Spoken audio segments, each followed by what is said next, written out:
AP స్థానిక సంస్థల ఎన్నికల నిర్వహణ మీద దాదాపు స్పష్టత కూడా వచ్చేసింది. మొదట మున్సిపల్, తర్వాత కార్పొరేషన్ ఎన్నికలకు సిద్ధమవ్వాలి, ఎన్నికలు నిర్వహించాలని చెప్పేసి కూడా కూటమి ప్రభుత్వం భావిస్తుంది. అధికారంలో ఉంది కాబట్టి కూటమికి స్థానిక సంస్థల ఎన్నికల ఫలితాలు మ్యాక్సిమం సానుకూలంగా ఉండే అవకాశాలు కూడా ఉంటాయి. దాంట్లో ఎటువంటి డౌటే లేదు. ఎవరు అధికారంలో ఉంటే వాళ్ళదే ఆధిపత్యం, అది మనకందరికీ కూడా తెలిసింది. అందులోనూ ఏపీలో అధికార దుర్వినియోగం ఏ స్థాయిలో జరుగుతున్నదో ప్రత్యేకంగా చెప్పాల్సిన అవసరం లేదు. ఇటువంటి టైంలో కూటమి నేతలకు స్థానిక సంస్థల పదవుల మీద ఆశలు కూడా పెరిగిపోతున్నాయి. సీటు దక్కించుకుంటే చాలు గెలుపు ఖాయమనే ధీమాలో కూటమి నేతలందరూ కూడా ఉన్నారు. అయితే కూటమిలో ఉన్నటువంటి 3 పార్టీలో అందరికంటే ఎక్కువగా జనసేన పార్టీలో ఒక ఆందోళన కనిపిస్తుంది.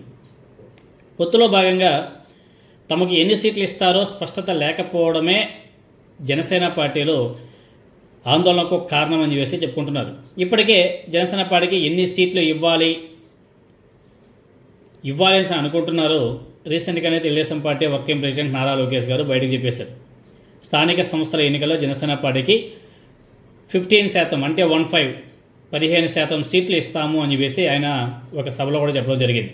ఇప్పుడు దీంతోనే జనసేన పార్టీలో ఒక్కసారిగా ఆందోళన మొదలైపోయింది. లోకేష్ గారి కంటే ముందే జనసేన పార్టీ ముఖ్య నాయకుడు, అదేవిధంగా మంత్రి నాదెండ్ల మనోహర్ గారు తమ పార్టీ బలంగా లేనప్పుడు సీట్లు ఎలా అడుగుతాము అని చెప్పేసి కార్యకర్తల సమావేశంలో ప్రశ్న కూడా వేశారు.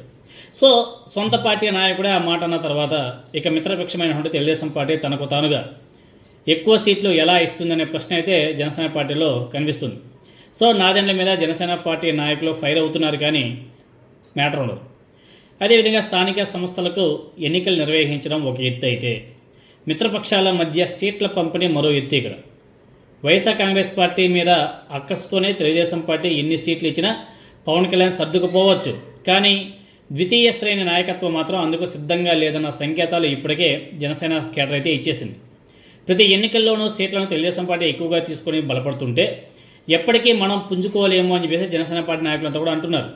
సో వైఎస్ఆర్ కాంగ్రెస్ పార్టీని గద్దె దించడానికి సార్వత్రిక ఎన్నికల్లో పవన్ కళ్యాణ్ చెప్పినట్టు తక్కువ సీట్లకు అంగీకరించడాన్ని గుర్తు చేస్తున్నారు. అలాగని ఇప్పుడు స్థానిక సంస్థల ఎన్నికల్లో కూడా ఏదో ఒక సాగు చెప్పి తెలుగుదేశం పార్టీకి గుంపుగత్తుగా స్థానిక సంస్థల సీట్లు కట్టబెట్టాలని అనుకుంటే జనసేన పార్టీ యొక్క ఉనికి ప్రమాదంలో పడే అవకాశం కూడా ఉంటుంది అనేసి జనసేన పార్టీ నేతలంతా కూడా ఆందోళన వ్యక్తం చేస్తున్నారు.